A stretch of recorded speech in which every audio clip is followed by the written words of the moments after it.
Welcome to Working Class Intellectual, a podcast by Jason Curtis Anderson. Hello, everyone, and welcome to episode 1 of my podcast. I've been debating doing a podcast for well over a year now, and didn't want to be just another podcast. I feel like the market's already very flooded. But I do feel like some things need to change, and that there are a lot of stories out there that aren't getting enough exposure, and a lot of experts that aren't getting their voices amplified.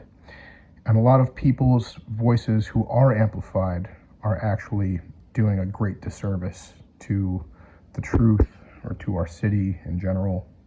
And I do think that it's time for those things to change. Episode 1 is actually an interview with a woman named Bertha Madras. Bertha is essentially America's foremost expert on how drugs affect the human brain.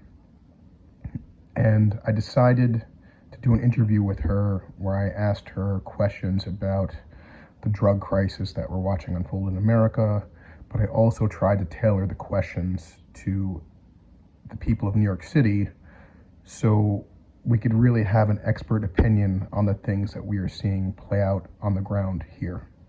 I apologize in advance that I had a little bit of a cold while doing this call, but I just did not want to postpone it because I felt like it was really important stuff to do, and I still think that the conversation that we had came out amazing, regardless of my scratchy voice. So I apologize, and let's get into it.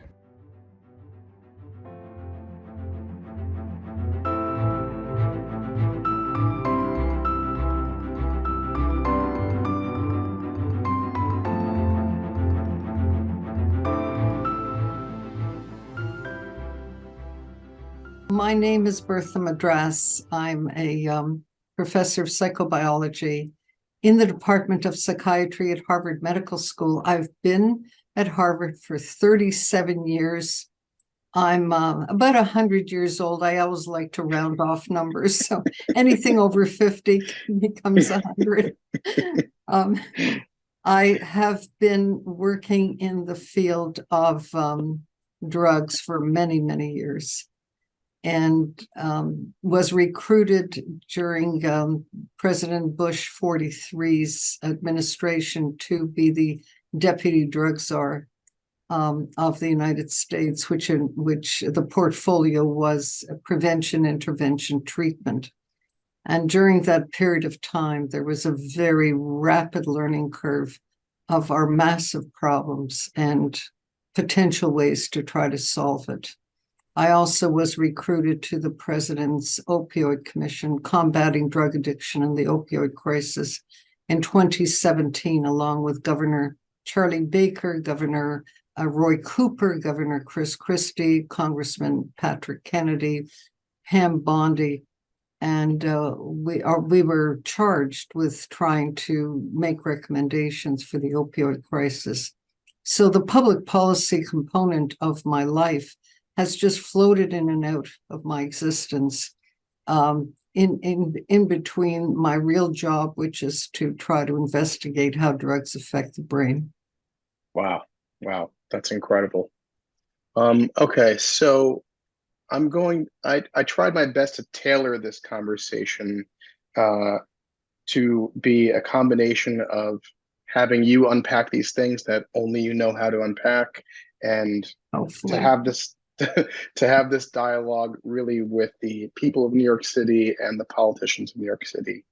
I want to be able to share this with, parents that have teenage kids that might be experimenting with drugs, with policymakers, with everyone within my reach, because I feel like we're really at a crux and seeing this stuff unfold into the streets, into the subways, and I'm personally worried about how it's going to affect the next generation. So let's get into these questions, shall we? I think it's an extremely important mission that you're on, but it doesn't end now. Yeah. The Yeah. hallucinogens are coming very quickly. Oh, wow. And we are going to, I mean, there are predictions that within 10 years, the entire country will have them legalized. Wow. We have to stop that juggernaut. Right. Right. And after hallucinogens comes all the rest. It will be Yeah. opioid, it will be cocaine, it'll be meth, it'll be ecstasy, you name it. Wow. Once you erode the Controlled Substances Act to those two categories, then what is going to keep the walls intact for the other drugs? There won't be anything. There's nothing, huh? Wow. Okay, let's get into the first set of questions. So America has really warmed up to legalizing marijuana in recent years, and now we're seeing an explosion of smoke shops in New York City. 1,450 shops have opened in just the last few years alone. How worried are you about the normalization of marijuana usage and the evolution of THC levels rising from what used to be 4% up to 1995, is what the literature says, to 40+% and up to 90% in the oils and pens? In a word, extremely worried. Yeah. I'm worried for 3 reasons. The first reason is that once you normalize use and open up shops everywhere, any effort you try to make to keep this away from young people is just is a waste of time. Yeah. Because if parents are using, the kids have access and the kids have normalized the use. And we have very good data on that. The second issue is the potency problems are real and they are unregulated and they are deliberately unregulated. So what are the problems with increased potency? We're just beginning to get the studies now. There are probably 7 or 8 reasonable studies. There should be 50 in order to really nail the data on it, but we have enough data to make the following statements that are actual. There's more rapid progression to addiction to marijuana, cannabis use disorder, the greater the potency. There are more people among adolescents who have cannabis use disorder if they use highly potent marijuana. There are more psychotic disorders amongst people, and this is a very robust finding, and that is, and psychotic disorders really narrows it down to psychosis. Right. And why am I worried about psychosis? I'm worried about it because people who react to marijuana by developing psychosis on their first exposure or their third or with ongoing have a higher probability of progressing to developing schizophrenia, Right. which is essentially a lifelong disorder of the brain, which in order to remain stable, one has to be on medications for life, and one is really compromised. Some people are very compromised, others are not, but it's a major mental illness. Okay. There's also excellent data that the higher the potency, there's more memory impairment. The higher the potency, there are more social problems with friends and family. The higher the potency, there's more emergency care needs. More people are showing up because of intoxication, overdose, and pediatric exposures. And the higher the potency, there's some evidence of cannabis hyperemesis syndrome, which means uncontrollable vomiting. And marijuana is the most self-delusional drug we have. Most people who drink too much recognize it. Most people who have an opioid use disorder have a feeling something is really not good in their lives. And the same could be true with excessive use of cocaine or the others. Marijuana, there is a self-delusional drug that almost lulls you into thinking that you're feeling better and there's nothing wrong. Right. And that's a problem, because with cannabis hyperemesis syndrome, which I just mentioned, people will not even accept a medical diagnosis that says this is due to marijuana. Right. They think there's something wrong with their stomach and it has nothing to do with the drug. And Wow. if you stop the drug, the vomiting stops, period. Right. Right. Do you think that we are dooming a generation of young people to having mental health issues later in life by this sort of attitude of encouraging and enabling drug use? Yes, Yeah. because there are, it's easy to say yes, then comes the innuendo. There are very good studies that show that people who start using marijuana and don't stop and continue to use end up later in life with very specific problems, one of which is a lower IQ. And the more complex our society becomes, the higher, the greater our need for cognitive ability. Of course. The jobs are shrinking and shrinking from very mundane work to more and more high tech. You need high tech to even operate a phone. You have to be able to understand even a telephone nowadays. That's so true. But so, and then there's also people who continue to use are also at higher risk for psychosis. They're at higher risk for having substance use disorders later on, not only marijuana, but alcohol, but smoking and others as well, including opioids. It opens up the floodgates.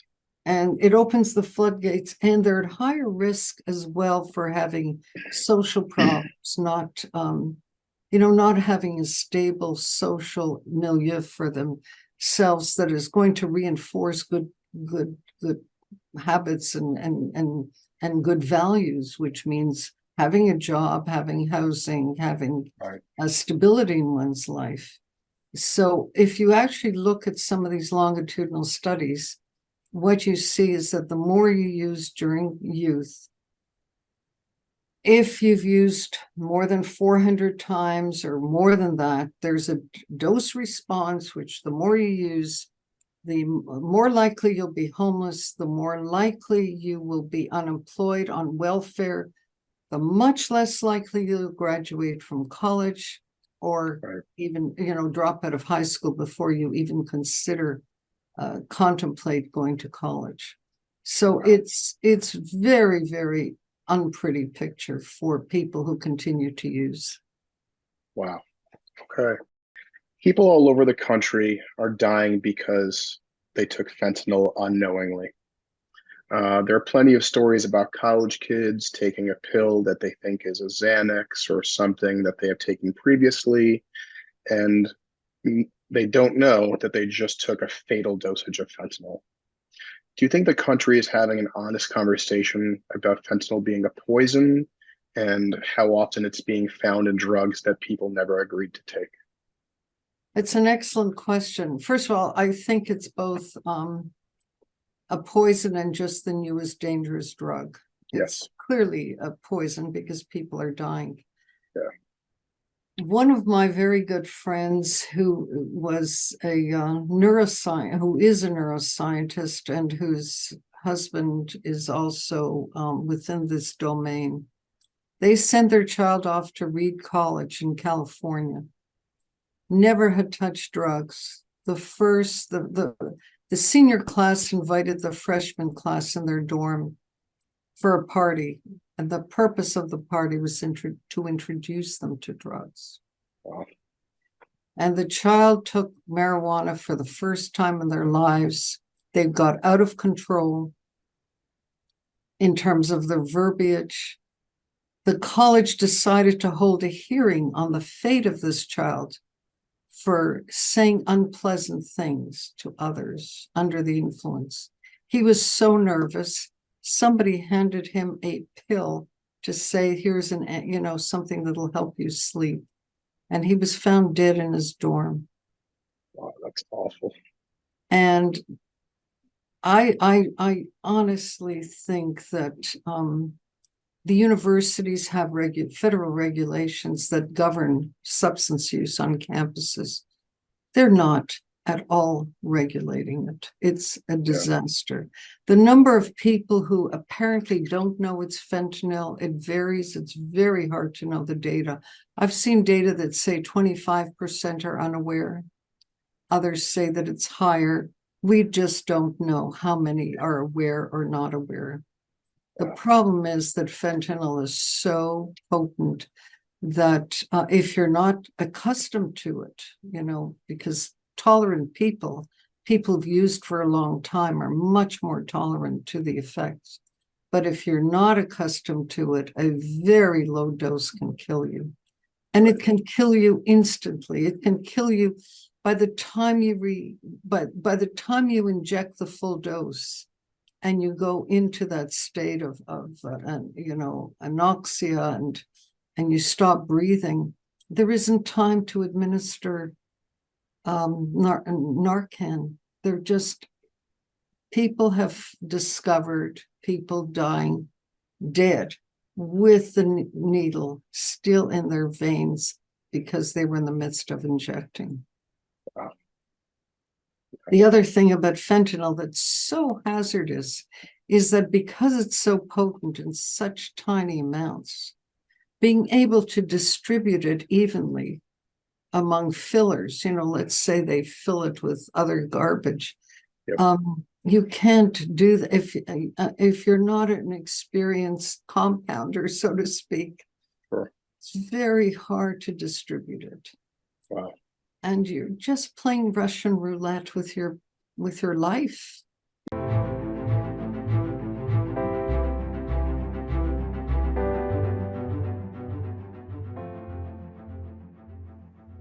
Drug recovery advocate Tom Wolfe from San Francisco claims that getting arrested saved his life.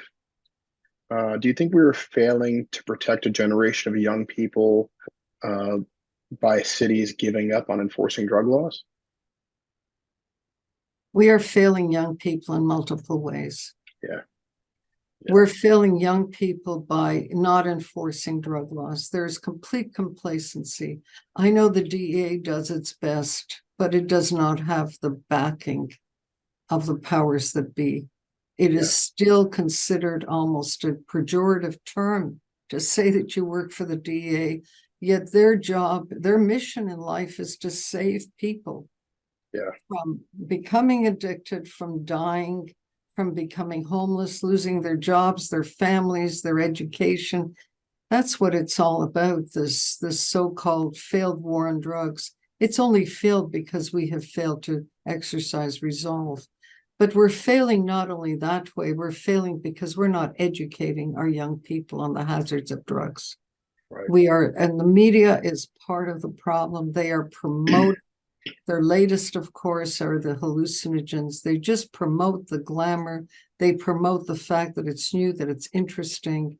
And young people are getting to the point where they think that drug use is a normal part of life. It's a rite of passage. It is something that is part of the ritual of just being.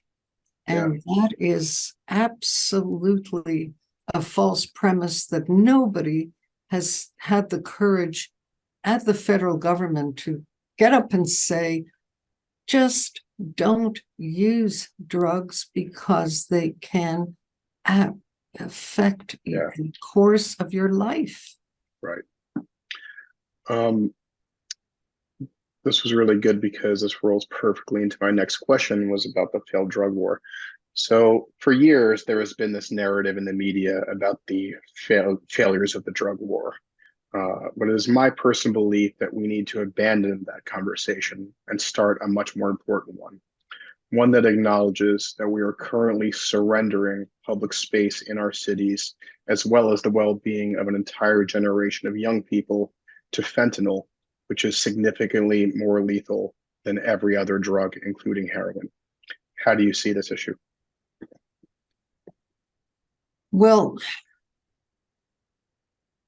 the fentanyl data there's just a tiny breath of fresh air in terms of a turnaround. I see this more as a drug issue per se than fentanyl only. Fentanyl was the worst It is the most horrible because it causes such a high rate of lethality. So we have to recognize that. But I think that many cities do not recognize that by listening to a certain vocal activist group, they're destroying the cities. Right. They're Right. destroying industry, they're destroying retail outfits, they're destroying the sidewalks, they're destroying education. Right. Why would you live in San Francisco now? Why? Right. The entire city and the subways are plagued with criminality. The streets have tent cities. It is unsafe to park a car anywhere. The office space is now about 30% unoccupied. Major retailers are leaving. All of this is a consequence of this policy because drugs affect everything else. Right. Above all, they affect human behavior, and they affect it adversely, so that if one is assigned, if one is in the mode of using, and you lose your housing, lose your job, lose your college education, moving onto the street is simple. Once on the street, there's a great deal of lawlessness that abounds. And once it abounds, the boundaries get more and more eroded until the city becomes detritus. It becomes a cloaca, just a black hole of nothingness. And that's what's happening. I think, Portland, Denver, parts of Austin, parts of LA, parts of Philadelphia are just dramatically deteriorating because of this permissiveness to this whole lifestyle. So people in New York City aren't familiar yet with the P2P meth crisis that's taking place in West Coast cities. Are there any insights that you could share with New Yorkers about what you've seen? The first thing I would say to New Yorkers is never think that if something is 3,500 miles away, it's not coming to you. Yeah. Fentanyl was an East Coast problem. Right. It was east of the Mississippi. And part of the reason was that the heroin that was used to disguise the fentanyl was white. Fentanyl crystals are purified. They turn out to be white. It's very easy to disguise it. In the West, most of the heroin was a little bit dirtier, more impure, a little bit yellow. So contaminants were easier to see. And the people producing it never really had the motivation to cross the Mississippi until the profits became so obvious. Right. That pure fentanyl was transported to the West Coast because California did not have as much of an overdose problem as the major cities on the East, and now it's one of the epicenters of the world in terms of the overdose. So if any New Yorker thinks that we are secure from methamphetamine or xylazine, fentanyl hybrids, or don't ever think that. Once a profiteer sees that they can make money off a drug, their distribution centers and their distribution networks are going to bring it home to you. Yeah. You will not escape and evade this kind of these waves after waves of drugs that are coming down the market. New York City is planning to open up several more safe injection sites in the near future. What do you predict will happen to New York City if we continue down this path? Well, it's part of this whole harm reduction issue. Mm-hmm.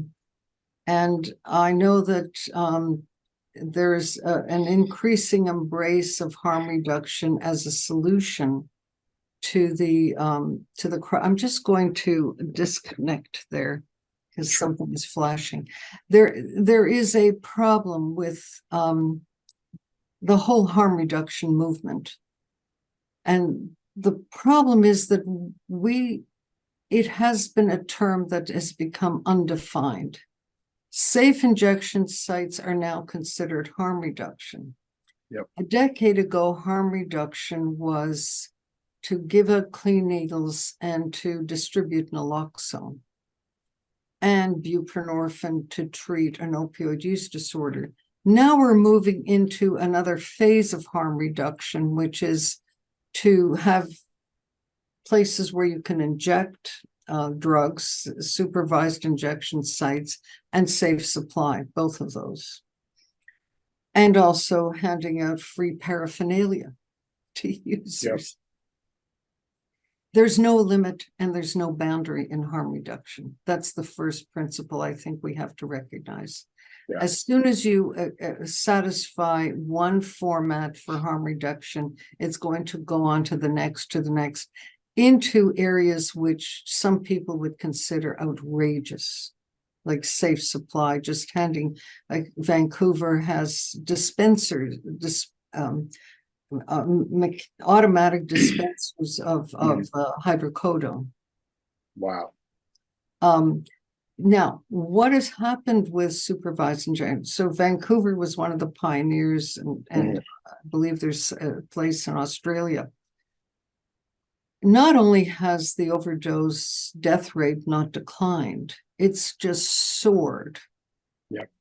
And why has it soared? It's soared because fentanyl keeps coming into the system.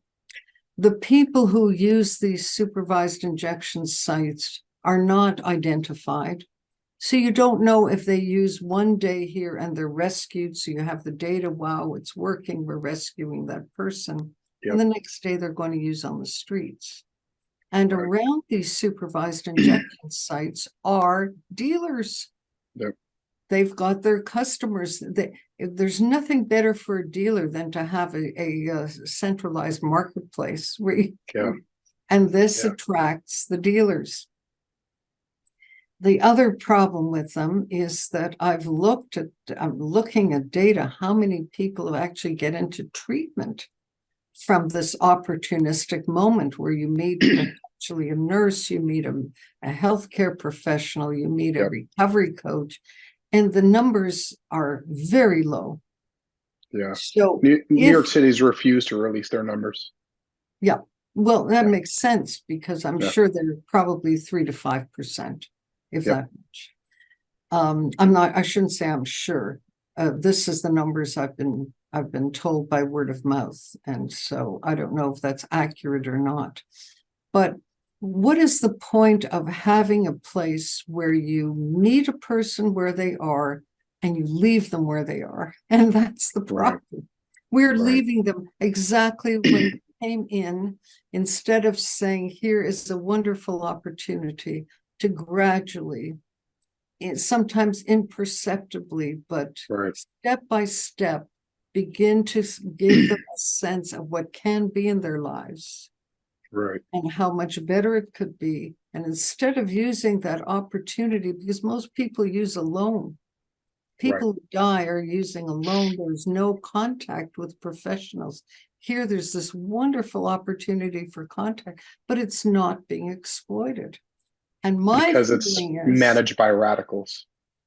It is being managed by people who actually don't want drug use to end. Yeah. Yep. That's the problem. Yeah. Just to share a funny anecdote with you about this specific problem in New York City, the safe injection site in Harlem has expanded their offering to include just a host of ridiculous, non-related things. They've got massage, and they've got a room to do laundry for homeless people, and food, and a relaxation lounge and stuff. And to me, they use it as cover for what they're really doing, because now when you say, I want to shut this place down, like it's destroying the neighborhood, it's destroying local businesses, children have to walk by drug addicts in the street, there's syringes all over the street. Now they say, oh, what? You don't want homeless people to have clean laundry? You're a monster. I know.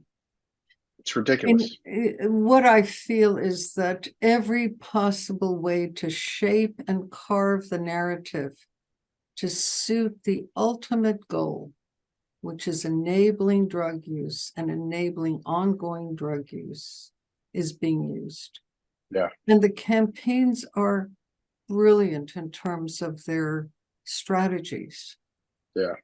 They outfox a lot of people of goodwill because they use strategies that seem to be so common sense, but they are in fact the antithesis of common sense. Yeah.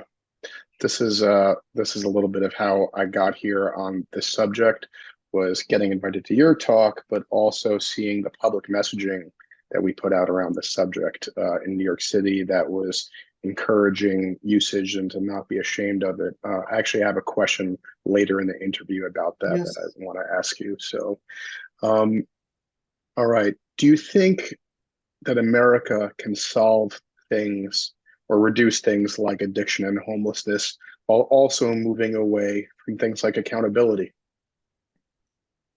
Well, I wonder if you can define that. I would accountability on the part of whom?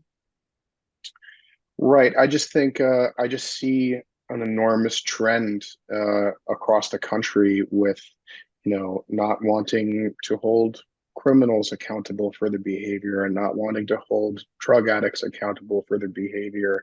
It's just this let's call it, what my friends would say is that we're sort of making these people a new protected class. We're treating them like how gay people used to be discriminated against, you know. And I think there's a enormous disconnection from personal accountability when it comes to the government's relationship with addicts, with criminals, with homeless people, that nothing is ever anyone's fault. Well, I completely agree with that. I think that with your point of view, I think part of the problem of accountability is that it operates at multiple levels. Yeah. Government has not been accountable for enforcing drug laws. Individuals who have a substance use disorder,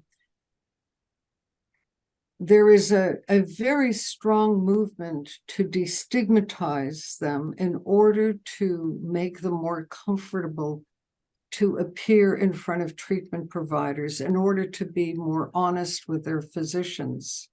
That type of destigmatization, I think, is valuable if people are motivated.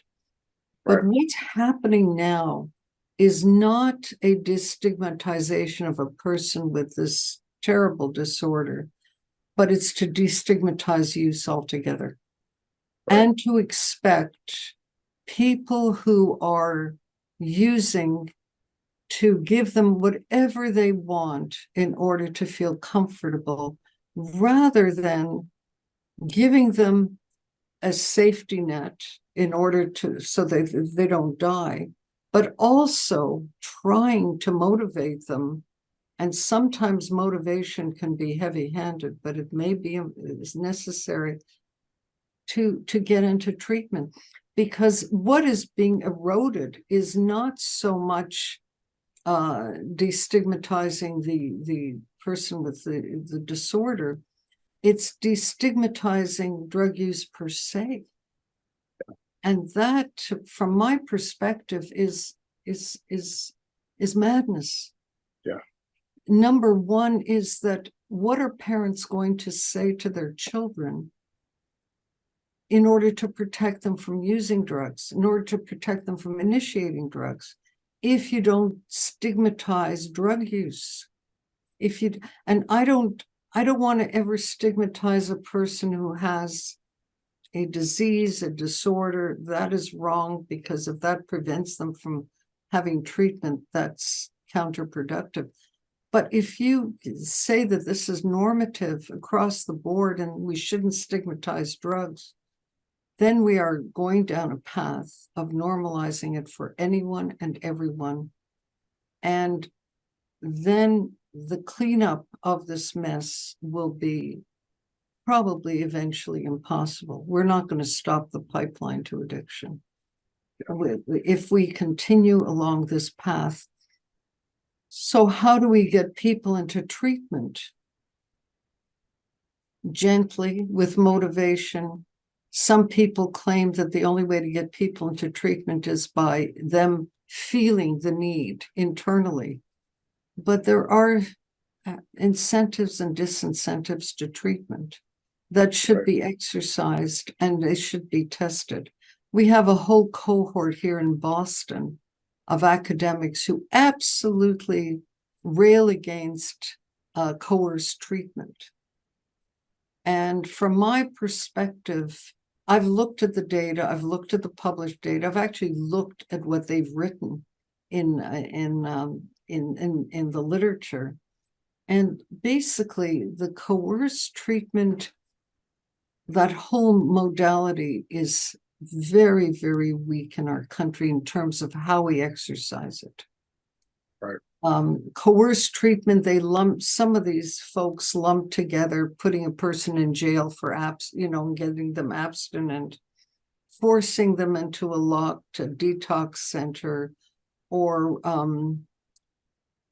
other draconian measures, without ever looking carefully at how can we coax a person into treatment with contingency management, with disincentives that would work.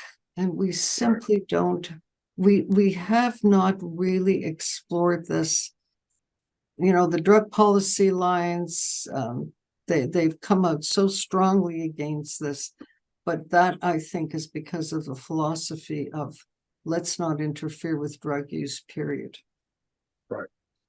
What we're losing in our country is this whole concept that drug use can lead to adverse consequences, and therefore it's better not to use.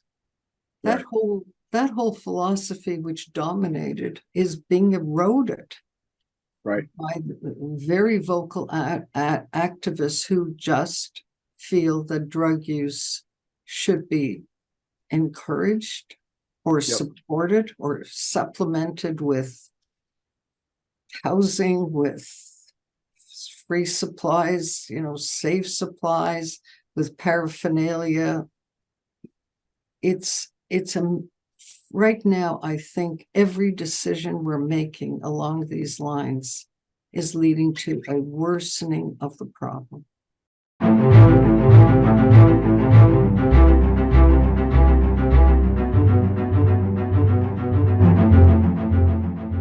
As drugs become synthetic, they become easier to make and cheaper to sell. Do you see any paths to correcting course besides ramping up drug enforcement? Well, it's a very important question. We have in the patent literature and in the medicinal chemistry literature, we have literally thousands and thousands and thousands of drugs that can be made that haven't been made. Wow. Thousands. Wow. And I've been involved I was involved for a number of years in trying to make a medication to treat cocaine addiction. And we designed over 600 compounds and made them that are cocaine analogs that we thought could help. But people, the cartels, independent chemists, they scour the literature. They look at patents. They look at the medicinal chemistry manuscripts. And there is no limit to this. Wow. In terms of what are the possibilities. So the feeling I have is that the only way we can combat this, because law enforcement, no matter how many times we schedule something that comes, that surfaces, and there's just an endless stream of these what are called new psychoactive substances, the only way to address this is to promote a culture of prevention. Just not using.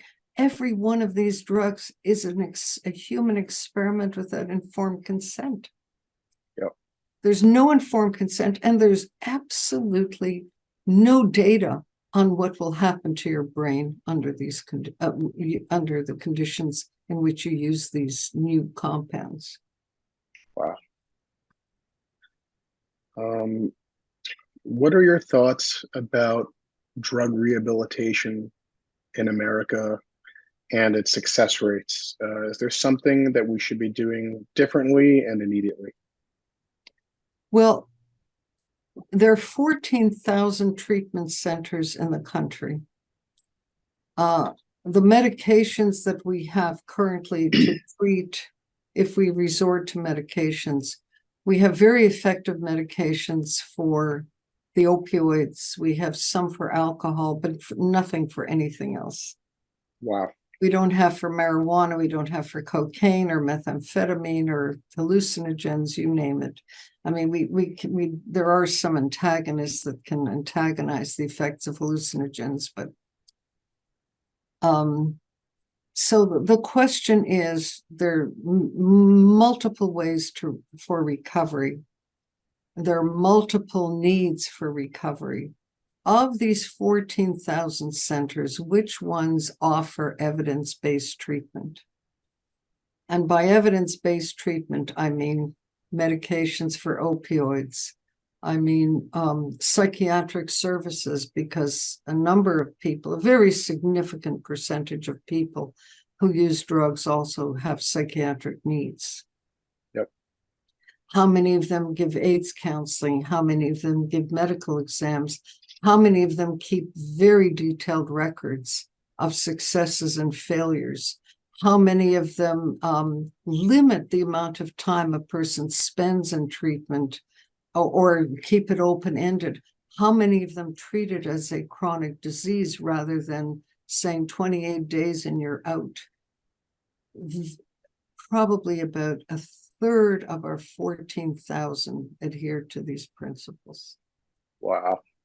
And the federal government is literally supporting, as well as Medicaid, Medicare, and private insurers are supporting a lot of treatment centers that should be out of business.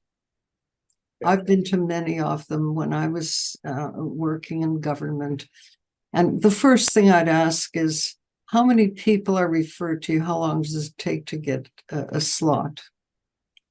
They don't know. They don't keep, many of them didn't keep records. How many of you stay for the entire term of their treatment? No records. How many of them relapse? No records. It's so detached from the type of standards that the medical community has, that it is one of our travesties. Yeah. You know, the American Academy of Addiction Psychiatry, ASAM, these people who are trained in both medicine and in addictions have to adhere to standards of recording and record keeping and treating as a chronic disease that we just do not have in most of our treatment centers. And I would urge anyone who wants to get a treatment slot to first look at the criteria for what is good treatment and see if this place fills it. And if they don't, it's not necessarily the best place for you. The other thing is, there are many pathways to recovery that don't involve all this intense care. Some people benefit enormously from things like AA or NA. Some people benefit from spiritualism because this is their nature, their inner nature. Some people age out spontaneously as they get older. Some people, all they need is a person who believes in them, who loves them, who sees hope in them to get them motivated. And if they don't have that, nothing can change. Yeah. My mind is filled with stories of great successes and great failures. And some of these great failures and successes are based on the human factor. Yeah. Sounds like there's actually a lot of off ramps to addiction in the things that you just listed. Yeah, that's absolutely right. Um, Tom Wolfe had a recent piece in the news talking about the new versions of fentanyl on the West Coast that are unfazed by Narcan and one that causes skin erosion. What are your thoughts about these new and evolving drugs that people here aren't aware of? I think it's the skin erosion, if I'm not mistaken, is due to xylazine, which is an anesthetic that's laced into the fentanyl. I think that's what he's referring to. Tom is a person with a wonderful odyssey, because he was on the street, he was homeless in San Francisco, he was in and out of prison, and yet he was coerced into treatment, and he recovered, and now he's one of the most vocal supporters of his pathway to recovery, which I think has tremendous validity.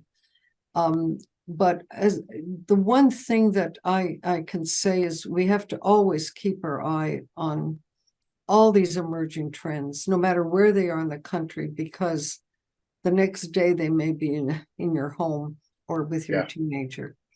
And so the details are less important than the fact that constant vigilance is essential, because we don't know when they'll cross the Mississippi.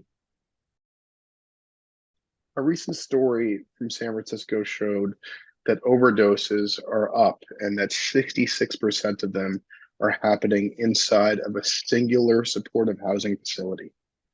Do you think that housing first and fentanyl are incompatible with each other?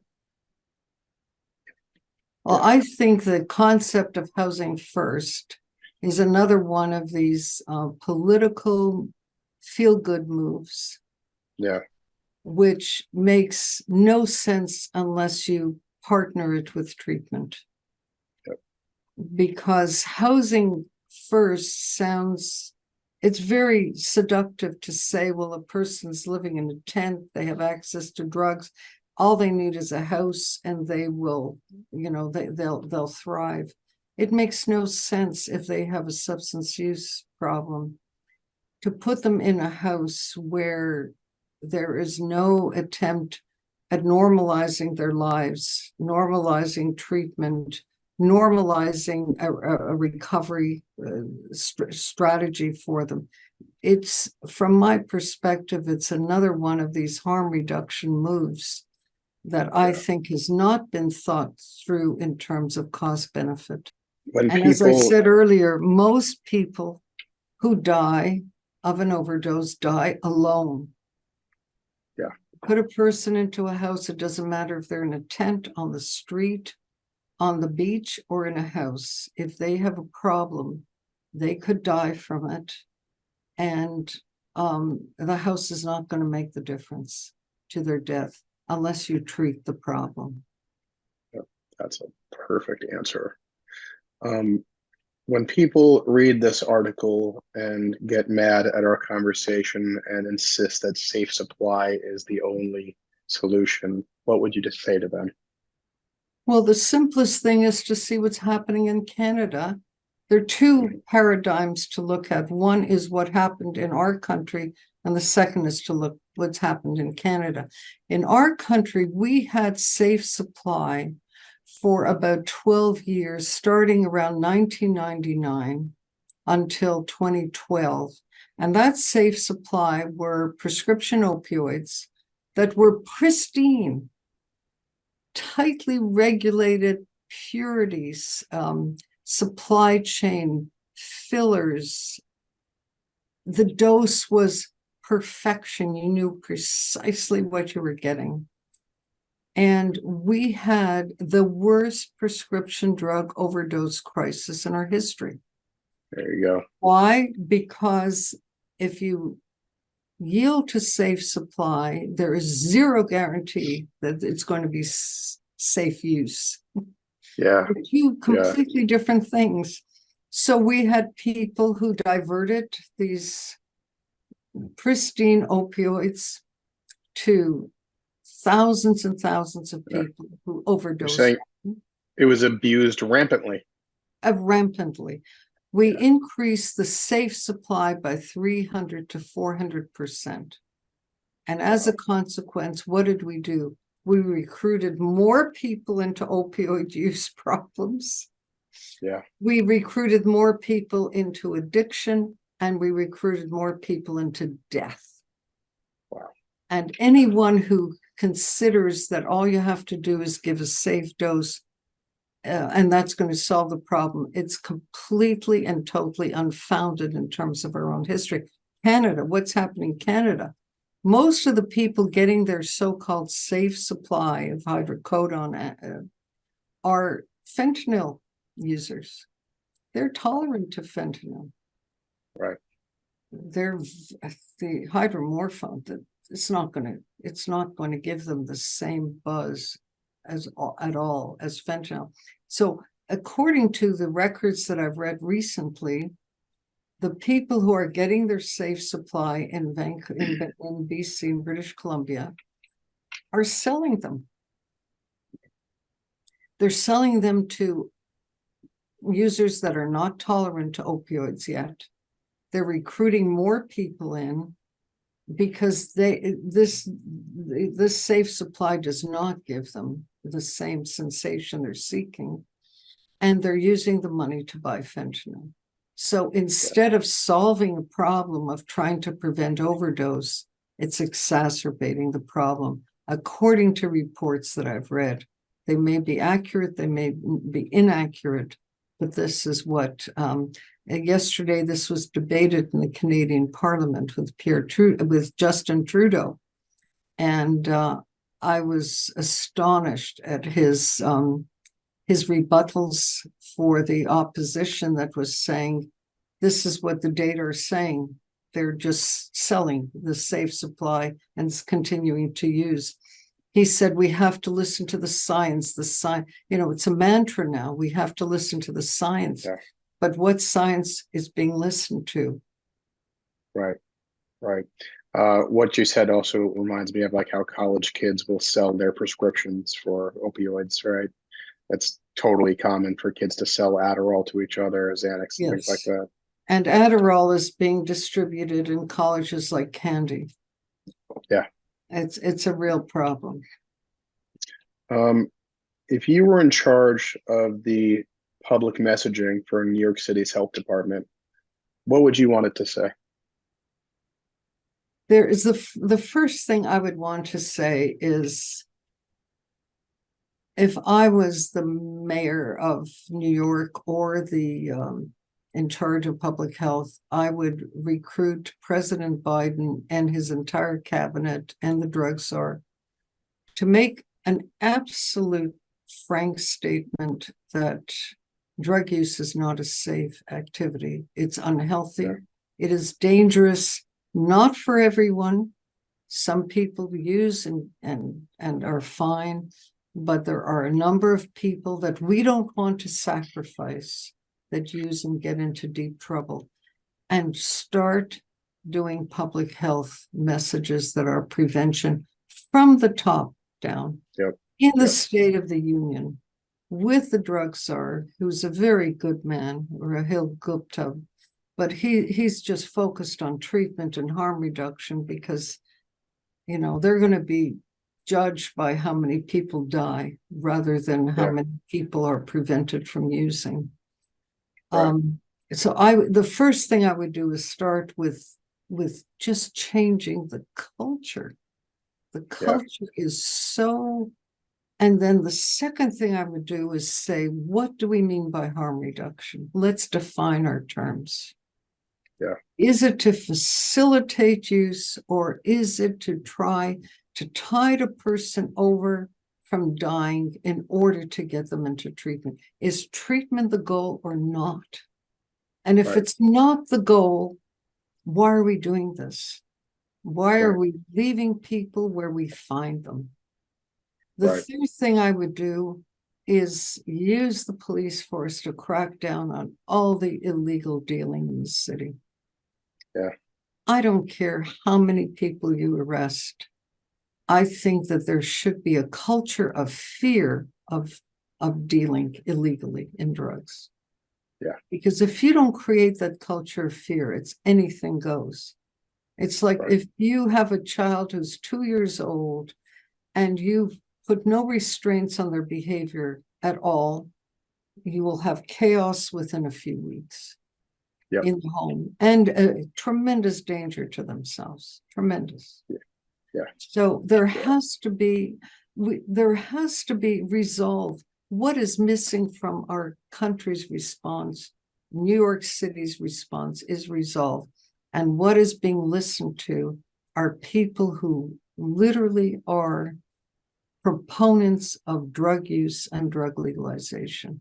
And they've had their center stage moment. It is time for them to exit stage left and let people take over. And I don't mean left or right politically. Yeah. I mean, it's Yeah. just a term. Let people take over who really care deeply about the future of people and know that the state of addiction is a very, very malevolent state for the individual, for their families, for their children, for their friends, for their grandparents. It is not a healthy state, and there should be a resolve to do everything possible to get them out of this state into a hopeful state and into a renewed state. Yeah. I asked this question to Tom Wolfe in a conversation a couple of weeks ago, and I threw an idea out there and I said, this is just something I'm observing. Correct me if I'm wrong. So I'm going to phrase it the same way to you.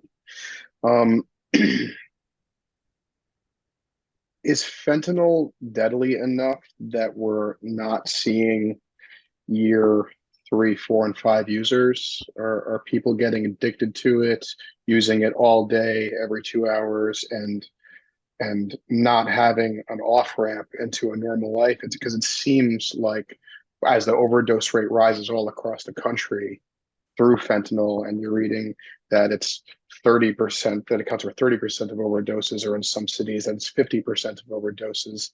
It seems like that people get addicted and that they only have a short amount of time before it eventually catches up with them. So my question to you is fentanyl deadly enough that we're not seeing year 3, 4, and 5 users, that they're all dead by that point?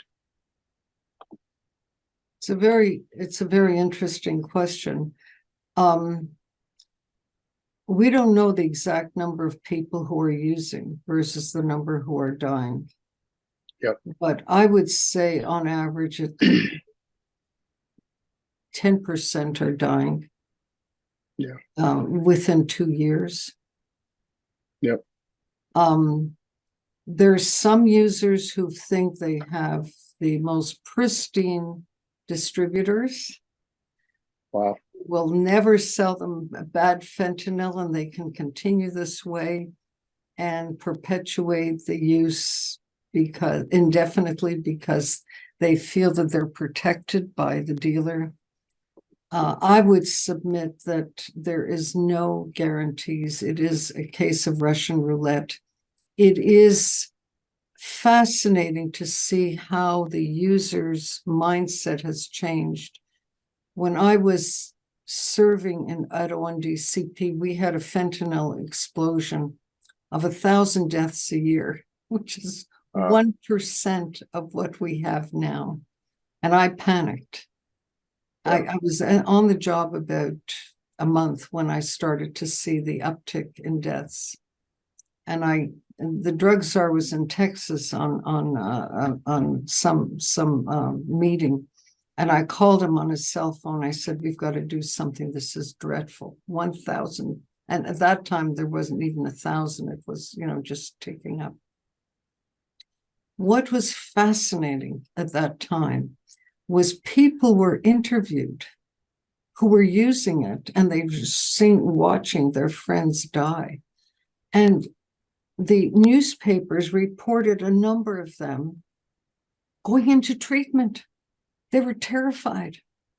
Wow. of dying from fentanyl. And they did not, I mean, the death rates went up until somebody took out the super lab that made it in Toluca, Mexico, and they went back down to just zero, not zero, but very low, imperceptibly low. But I was fascinated by the fact that people then were not willing to risk their lives. Yeah. And now we see a shift in that they're pushing and pushing the envelope without that fear. So, Hillary Connery, who's a psychiatrist at McLean, has interviewed some folks, and she's asked them, the ones who've survived an overdose, were you trying to kill yourself? And she had a very significant percentage, I would say at least 25%, if I recall her numbers, saying that they weren't really worried about that. They were indifferent to dying, or they were suicidal. Yeah. Wow. So what we're seeing is a whole shift in mindset about the terrors. I mean, from my perspective, if somebody that I knew was using fentanyl, I would be in a state of complete and total panic. Yeah. That they could die. But that panic is not the norm anymore. Yeah. Maybe my question was also just a little bit based on the extreme levels of addiction that are happening in San Francisco, where it's people that are in the streets and are using, basically from as soon as they wake up until they go to sleep every 2 hours. But yeah, I think that's really the root of what I was asking is can someone use all day, every day, extensively for 2+ years and recover and end up, having a normal life afterwards? Because I'm worried that the trend is if you get to this extreme level of addiction, it's like a clock is set and you only have this amount of time to get off the off ramp before death. That's an excellent question. I'm sorry, I think I misread your question. Well, you unpacked some important stuff. It's good to get it out. So my feeling is that we don't understand if fentanyl's capacity to adapt the brain is different than OxyContin or Right. heroin. What we know is because it's so potent, the pathway to addiction is very rapid. Yep. And the highs are so extreme that, one is, and the tolerance level becomes very rapid as well. You need more and more to achieve the same euphoria. I just think that based on the data, and I haven't seen really good data on fentanyl, but I've certainly seen it for other addictions, that the pathway to recovery really depends on what the load of other factors that individual carries. Right. So if they have a psychiatric disease, if they have a personality disorder, if they have used from a very early age, if they have no social supports outside of their culture of drug use, all these factors make it harder and harder for a person to recover. Yeah. That's certainly true for alcohol. I think it's true for one or two of the other drugs. So and how long you've used. So the question is, should we give up? I mean, I think that's really what you're asking is, should we give up on some people that have very little hope of recovery?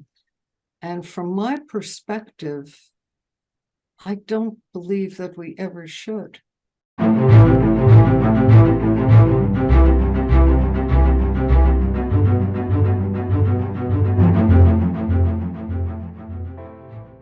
Yeah. Because Tom Wolfe was at the bottom. He really, and yet it was a form of coercion that brought him back. We don't know how many people are like that in that status, Right. but I would treat everyone as if they have the potential to get better. That's a I remember good point. I remember doing rounds in tabletop rounds in Washington with a group of psychiatrists who were going through their list of homeless drug users. They sent people out to check on them in cars, and they knew them all by name. They all had medical records, and many of them also had psychiatric disorders, such as schizophrenia. Yeah. And they would talk about how they would literally 2 or 3 women would pull them into a car, carry them, lift them, bring them to the hospital, rehydrate them, get them back on their meds, their antipsychotic meds, and try to motivate them into treatment, because they never wanted to give up. And that was my philosophy from the day I was born. You never give up on anybody. And I still believe that. I think I might have come to the logic of fentanyl addiction having a window of time for fatality. I think I might have also came up with that theory based on some of Tom's friend Sam Quinones, some of his work that he's been doing, writing about P2P meth, because his findings really, one of the more important talking points that he boils down to is that P2P meth does such damage to the brain that there is only a certain amount of time before you reach psychosis, and that people that are using this daily for 6 months to a year have got there. Well, methamphetamine is a nasty, nasty drug. I just don't. We've done research in the lab on methamphetamine, comparing adolescent with adult use in preclinical research, which means in animals.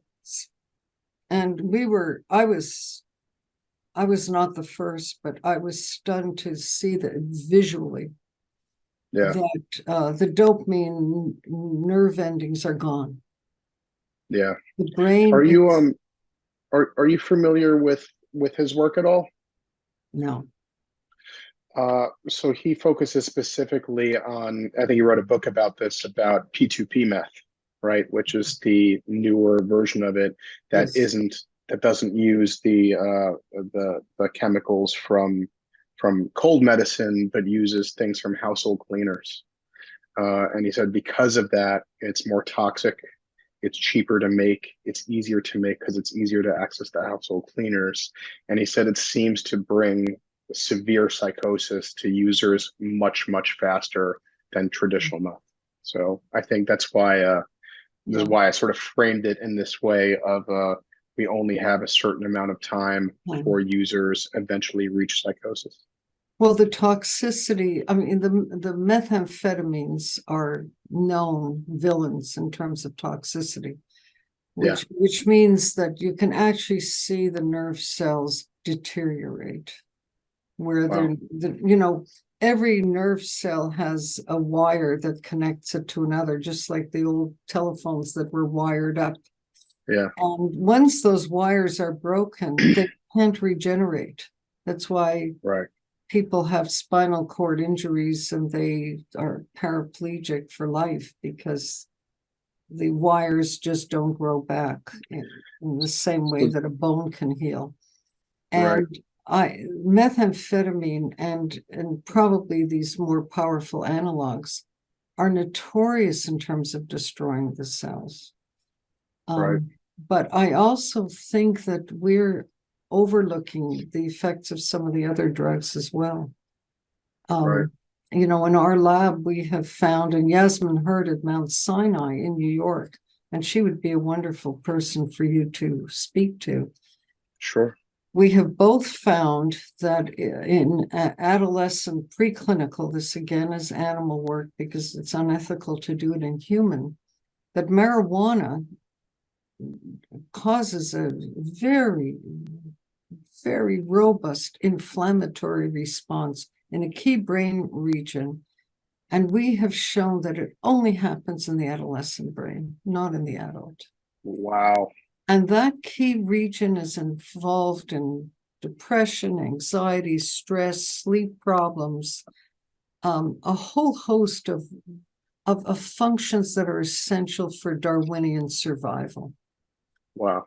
And we were stunned. I was so stunned that we did it in 3 labs to verify it, and they all came back with the same data. And Yasmin simultaneously found it as well. Wow. And then she found a correlation between the inflammatory response and these animals that were allowed to grow up. And then she did psychological testing, cognitive testing, and they were terrible at it. Wow. Which seemed to Right.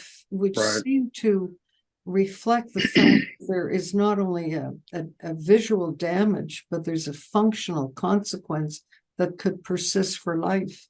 So even though methamphetamine can have this just glaring effect on nerve cells, that's damage that is irreversible, we're just beginning to find out that some of the drugs that we have assumed are perhaps less toxic may in fact be quite toxic depending on the platform of where they're operating, like the adolescent brain.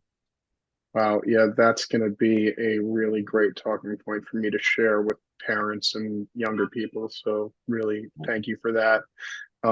I have just a couple more questions, and one of them comes from a conversation that I had on Twitter this week, where we were talking about marijuana-induced psychosis and the sort of path of young people, the normalization of young people smoking.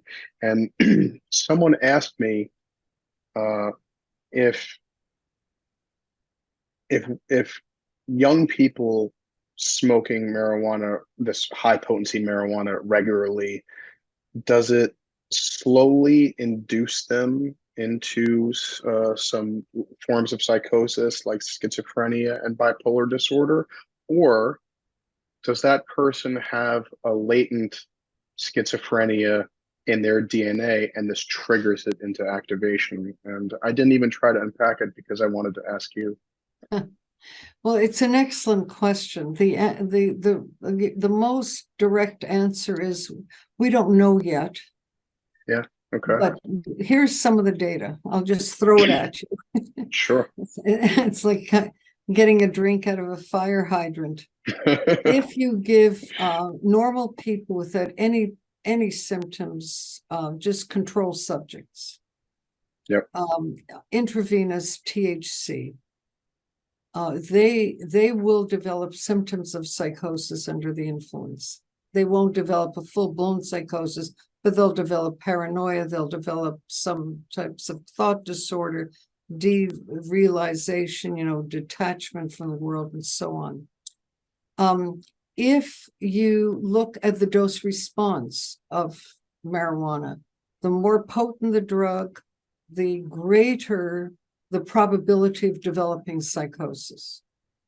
Got it. If you look at the timing, a psychosis usually comes after the use of marijuana. Psychosis does not precede it. If you look at people with schizophrenia, they will become much worse if they use marijuana. Their symptoms will just become much more florid, and they are much more likely to be rehospitalized and to have multiple hospitalizations.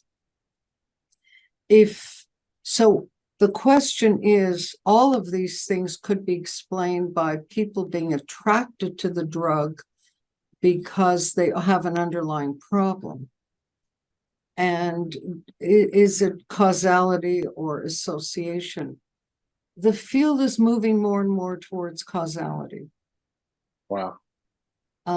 Because the dose response, there's certain factors that are coming into play that just do not compute with a person being attracted to it to alleviate some symptoms they have.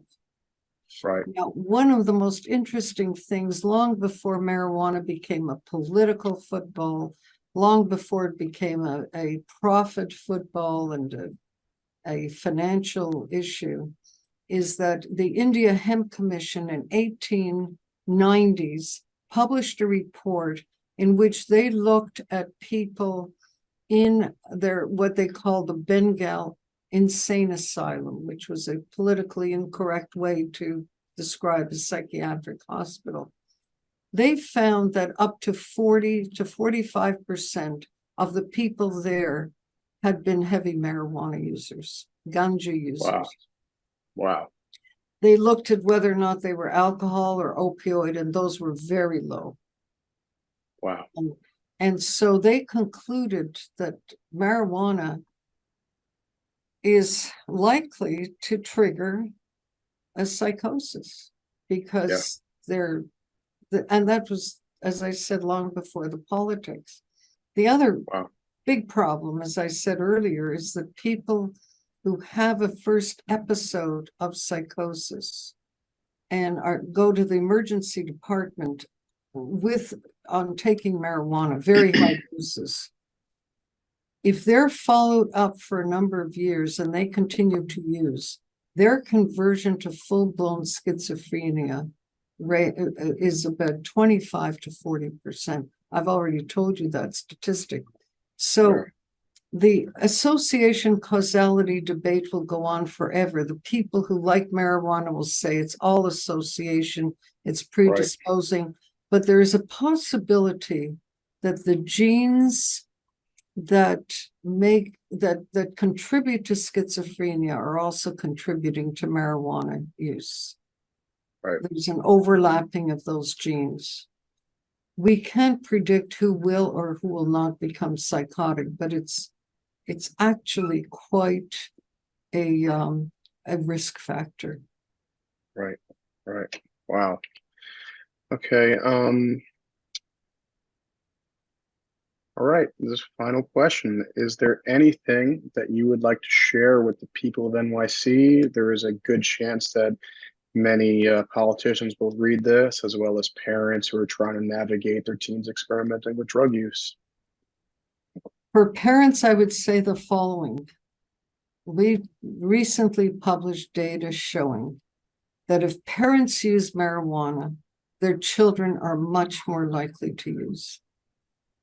So if you think you say to a child, do what I say, but not what I do, it's not going to work, folks.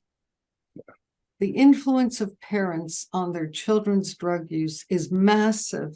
It's been underrated. It's been undermined by a lot of people who think that parents really can't control their teens. Parents have a massive influence on the outcome of their children's lives, especially with drug use. And there are a number of ways in which this can be, in which this can contribute to whether or not a child uses or doesn't use. We're just developing at Harvard, I'm developing it with the provost's office, a very lengthy, available on web course for parents and caregivers on how to protect your children from drug use. Amazing. And that we're hoping we'll have this done by the end of the year. Wow, that's great. So that's parents' side. Parents, you have a massive role to play in what happens with your children. Don't tolerate it in your children's schools. Don't tolerate it at home because it will influence what your child does. Not only the access, but the normalization. And if you think marijuana is good for you, but not for your children, remember this is not a wise decision that you're making using in front of them. Yeah. For politicians, there's no question in my mind that you cannot treat your way out of this, harm reduce your way out of this, arrest your way out of this, or prevent your way out of this crisis that's getting worse and worse in our country. The only thing you have to do is develop resolve to implement all of these strategies. You have to put a heavy emphasis on prevention, denormalizing drug use. Forget the tax dollars. The tax dollars are going to be wasted and drained away by the consequences of drug use. It's just a false accounting for your revenue stream. Prevent it, intervene, implement screening, brief interventions throughout the entire medical community. SBIRT, as I was known as the SBIRT lady. Develop evidence-based treatment, not treatment that is so mediocre that it's an embarrassment to the city.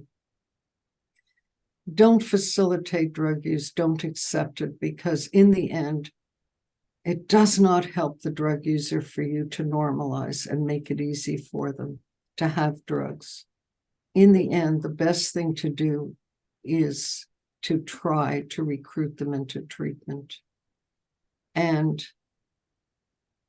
be hard-nosed about those people who are selling the drugs, because they're profiting off the lives of your citizens, your taxpayers, and your voters. Yeah. Yeah. Yeah, this is a real, what I've seen in the last couple of years regarding severe drug addiction in New York City. When I was a child, the crack era was here, and I lived just north of New York City, and my grandfather lived in Manhattan. And so I got to see some of the worst of the 80s in person. But the rampant fentanyl addiction that I'm seeing in New York City is in neighborhoods that had none of it for the 20 years that I've lived downtown. I mean, Midtown was always where people went to work. You know, it was there was a fashion district, there was Times Square, you know, there was sort of the financial sectors that did not belong to Wall Street. I'm seeing people with needles everywhere on the floor, huddled up in piles, with a dealer that's supplying them, standing a half a block away, hanging out with their friends on the street.